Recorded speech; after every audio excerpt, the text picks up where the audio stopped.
Good afternoon, everyone. My name is Scott Appleby. I'm Director of Emergency Management, Homeland Security here for the City of Bridgeport. We're here to provide some information on an unfortunate incident that that obviously is felt community-wide.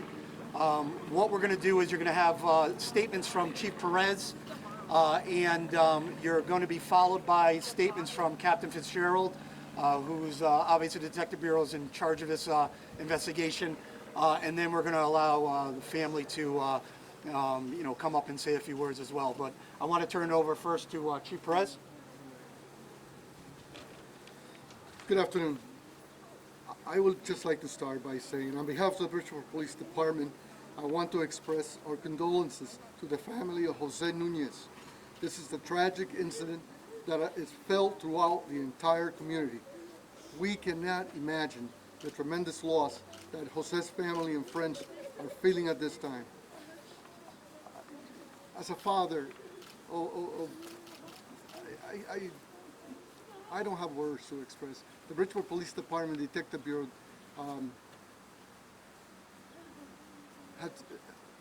outdid themselves. They did a great job. I'll let Captain Fitzgerald speak on it. I am very proud of my Detective Bureau, my men and women of the Bridgeport Police Department, officers that were involved, and we were able to solve this rather quickly and hopefully bring some closure to the family. There'll be other statements at a later time. Captain? Good afternoon. I'll give you a timeline of the events as they developed for the Bridgeport Police Department's involvement in this investigation. So on the morning of July 28th at 8:55 in the morning to be exact, our police officers took an initial report of a missing person of a 14-year-old Jose Nunez, whose mom was reporting him missing. That followed our standard protocol and procedure. That information was entered into our system, and he was entered into NCIC, which is a National Crime Database, as a missing person. In the afternoon of the 28th, information was relayed to our detectives of the possibility of a homicide that had occurred in Bridgeport, with a body being dumped outside of Bridgeport in, at that time, an unknown location. We interviewed somebody who provided us with information. That information was somewhat corroborated at that time, but on the 28th, we were unaware of a location and were unable to confirm that a homicide had in fact occurred, and if it did occur, that it was Jose Nunez. Yesterday, on the 29th, we worked the case throughout the day, and through investigative measures, we're able to develop more information that further corroborated that a homicide may have occurred. That led us to a suburban area in Oxford, Connecticut. We ultimately did locate the body of a young deceased male, who, through additional investigative measures, we determined to be Jose Nunez. Throughout the course of the investigation, we had been closely surveilling a person of interest. That person was observed at the scene of the body yesterday afternoon, and he was taken into custody by Bridgeport Police detectives, members of federal task forces, and FBI agents on Route 67 in Oxford. He was interviewed by detectives last night. His name is Diante Willoughby of Bridgeport. He's 20 years old. And he made admissions to his involvement in the death of Mr. Nunez. Last night he was charged by Bridgeport Police with murder, and he'll be presented in court, if he hasn't already, this morning for arraignment. The case is still very active. We have a lot of additional work to do to build a timeline on the events of what happened, and we're going to continue to do that in the coming days and weeks.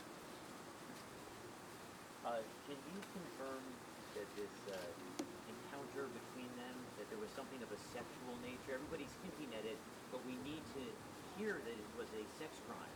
Yes, it was. That's something that we're working on right now. We still have a lot of investigative work to do as far as going through social media, going through the cell phone of the accused, and we're hoping that once we're able to do that and speak to additional people, that we can get more information. And was he a police explorer? He was. And there's some connections between some people on social media, between him and the victim and other people. Are there other crimes or potential crimes that will be investigated into this? There are other crimes that are going to be investigated. Like I said, we're so early in the investigation. We really got deep into this case on Tuesday afternoon and yesterday, so our detectives still have a lot of work to do. Can you explain the manner in which young Jose was murdered? So autopsy was completed this morning. Our detectives are still up there. Based on statements that we took from the offender last night and the appearance of the crime scene, we're confident in saying that the cause of death was homicide. Manner of death will be determined at autopsy. Do you know how they came to be together? How the victim came to be in custody of this person? They've previously known each other. It's our understanding that the victim and the offender have known each other for several months. We're still working to build a timeline on how they ended up together late Monday. Captain Fitzgerald, the family says that they had complained to police before about Mr. Willoughby. In fact, he had contacted their 12-year-old son through social media as well. Can you confirm that they have reached out to you in the past? I checked. I went inside after I heard that because it was the first I did hear of that. We have nothing in our record system to indicate that Mr. Willoughby was presented to us as somebody who may be involved in sex crimes. It's my understanding that complaints may have been made to other agencies, and we're looking into that. But he had no record though. He did not. Is there a scene still at Wyatt Road in Oxford, or is that cleared? We cleared the scene last night. Did he admit to you that he was the only one involved, or did he say there were others involved? It's still an open investigation. I can't comment on that. I think his boyfriend helped him. Yeah, we had to have that in the house. Could you step up to the microphone, please? Okay. Would you guys Scott, mind? can you? Yeah, so, Any other questions for me? Or? Okay. Thank you, Thank Captain. you. okay, at this time, we like to have, if one of the family members would like to speak at this time. The dad won't, and he will talk. And just identify yourself, guys. I'm Carmen Don't say Velez, anything about his mother, Jose's mother. Nothing. And the grandmother. Eugenio Campos, the father.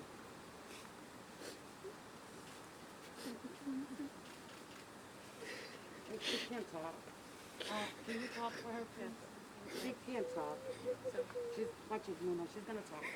So she's gonna talk. She's gonna talk for the family. I'm not. So this morning we all met the Nunez family. They are obviously still in shock. They are obviously dealing with a grave amount of remorse. And we have all been very respectful in terms of understanding what it is that they're going through right now.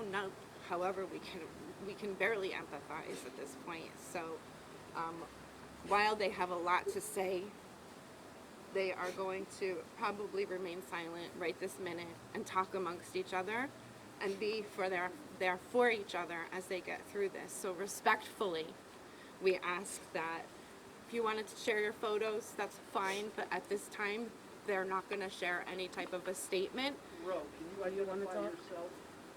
Sure, my name is Rowena White. I'm the You wanna Director of talk? Communications for the He City of wants to say Bridgeport. something, too. You're Your dad. okay? Okay, go ahead. And just spell, your first and last name. Okay, my name is Eugenio Campos, Higinio, Campos, Campos. And I just want to warn parents of the horrifying social media, Snapchat, which deletes everything, and I couldn't find information needed to prove things. And I respect all the offers, and I'm very grateful for y'all, and I know y'all doing your part. You guys are beautiful people. There just needs to be an easier process. Like when I say a verbal complaint to an officer, he turned his camera on. I said, I know where my son is. He's with this guy, and then he gave me a yellow piece of paper, but it was too late. And then when I called the detectives, they were sending to voicemails. It was time being wasted. It needs to be easier to find. If I tell you this guy got my kid, just go check it out. That's it, just check it out. Just say, excuse me, sir, is everything all right? Somebody told me some bad things about you, and just check them out, that's it. If they would have just did that, it probably would have went by a lot faster. But they did use my information eventually because they caught him and found him because I was contacting them and telling them the guy deleted the Facebook. That was suspect right there. I just want to make it clear to all parents. Please take care of your kids with the phones. You might be watching TV, you might be playing your game, you know. And then by the time you go up them stairs, they already deleted everything. I used to tell my son after he does his chores, he can get his phone, 10 o'clock, give me the phone back. So I can actually keep an eye on him. But then he still was managing, these people were able to get to him through Snapchat and lure him right out of my house. I woke up with my door wide open. Woke up 5 in the morning, my door wide open, and my son missing. It wasn't the first time he ran away, but not like that with the door wide open, and he would come right back. And I knew something was wrong, and I told the officer, and he's a great man, but and it's not his fault. But the process of if I say, hey, I think this guy got my son, don't give me a yellow piece of paper and then tell me to go over here to go waste more time. Just to take my word. I mean, ain't we paying taxes or something like that? Like, that's my boy. That's my boy. It probably could have been prevented if we would have, because I think my son signed into a Netflix account, and I believe my son left willingly probably, or something, I believe. And then the guy was tricking him the whole time. Older guys can easily manipulate children. Take care of your children, please. Social media. This Snapchat is a problem, okay? And I know everybody doesn't like Donald Trump, but he's the only one worried about pedophile and stuff, and I want to thank him for digging into that. And I know, like I said, people don't like him, but he's the only one that cares about that. And I just want to make that, I want to say thank you to Mr. Donald Trump. Thank you to Fox News for always telling the truth. Channel 7, Channel 12. That's all I have to say. Channel 12, thank you as well. And 7. Chief, can we ask you to respond to his assertion that he was handed a yellow piece of paper by an officer, and what he says needs to be an easier process? Yeah, I can feel the tremendous pain that the family is feeling. I don't really have a lot of information other than what Captain Fitzgerald so stated. I'll look into it, personally look into it. I have He will. Assistant Chief Rebecca Garcia with me here, and we'll definitely, I'll give you my word that I'll look into it for you. He will. Okay? I'm so sorry that this happened. And still an active investigation. There's a lot of moving pieces. And, sir, the dad, could we just ask you just one more quick question? Yes, sir. In front of the microphone. Yes, sir. You said that this same man, the murder suspect, tried to lure a younger son of yours Yes, out? yes. Tell us about that. And you believe it was sexual? This guy been in contact, because we told you guys, not with a yellow piece of paper, but verbally about him. So this is not the first time, you know, the guy had incidents with my kid. My kid, Who are you? what happened? Oh, so, Yeah. what was the question again? I'm sorry. So, your younger son, Yeah, he got approached. So my older son was getting money from the guy because the guy, you know, obviously you got to warm up to somebody before you get to him. And he was giving my son money little by little in the corner store from my house one day. My girlfriend caught the kids at the corner with a red car, and that was him giving my son money. Then he attempted to give my 12-year-old $50 and a hug.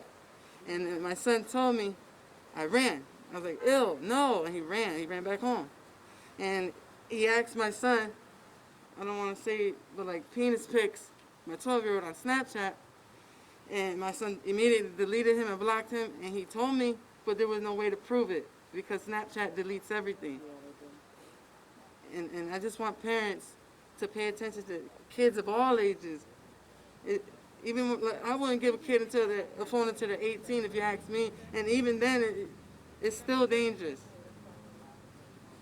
Nino, much money this gentleman allegedly gave Jose? It was multiple times, 50, 60. Different No, times. I would know more if it wasn't for Snapchat, honestly, to tell you the truth. I would know a lot It more. was for hugs or? Yeah, he said, I'll give you food If you send if me you pictures come. of your Yeah, area. you send me pictures. And then he would say, I want you to feed my face to my oldest one that he murdered. Thank you, guys.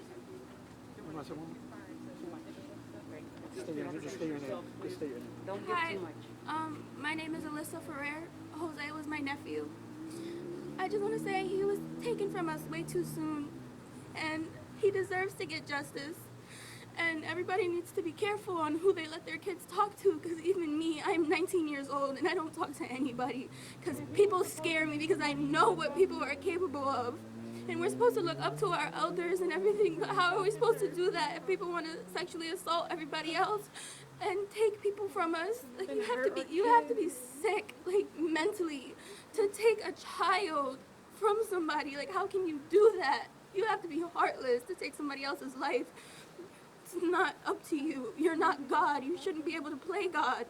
And I hope this man rots in jail. That's all I have to say. Can you spell your first and last name, please? ALYSSAFERRER. Can you tell us a little bit about your cousin? Tell us just It was my nephew. about your nephew. He was He a great was- kid. He we wasn't were- a street kid. Never outside. When my sister had him, I was 6 years old, so I would it was in Florida, I would always hold him as a baby. And we just got close, and we were on a first name basis. Like, he didn't call me Titi or Auntie, he called me Alyssa. We were really close. He was like a brother to me. He was my best friend. We would always go for walks up and down the street sometimes. He would come to me, we would talk about stuff. He would come to me when he was upset, if ever he got into a little argument with one of his siblings, and he would tell me, he's like, Alyssa, I don't want to do this. I don't want to argue with them. I don't want to get in trouble. And I was helping him fill out high school applications because he was in 8th grade. He was going to go into high school next year, but he was robbed of that chance by someone so heartless. You okay? I just want justice for Jose, please. Make sure whoever's accountable gets held accountable. So as you guys all see, this is obviously, very, it's a tremendous amount of stress on the family right now. So let's respect their well wishes right now. This is an active investigation, as we said. There'll be more, obviously, to come. Let the detectives do their things right now. And we thank you for your time. Thank you, guys.